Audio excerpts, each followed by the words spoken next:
Glasgow's Finding Albert warmed up the crowd in Bristo Square today as the Vintage Village Fete kicked off in style and with great excitement.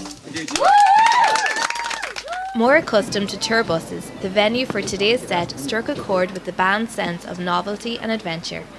We play a lot of shows and sort of festival slots and you get used to sort of doing the same thing, so to do something that was completely different, it was an acoustic set today, it was on top of a double-decker bus, it was just something that really appealed straight away.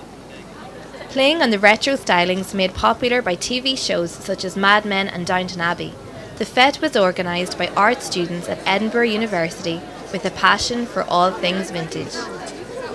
We have a vintage market inside an incredible old-fashioned army tent. Which you can see just behind us. Just behind us, with all sorts of different catering, all from Edinburgh. And we have a red double-decker bus with acoustic music upstairs. And it's going on all day long. You missed the vintage market bit. I said at the beginning, but I will emphasise vintage, vintage, vintage. Among the fun games and festivities of today's entertainment, the Vintage Village Fete is also doing its bit for the wider community, as many local arts-based charities are set to benefit from today's festivities. One such charity is the Forest Cafe here on Bristo Place, an arts-based cafe and venue that was forced to close its doors due to a lack of funding.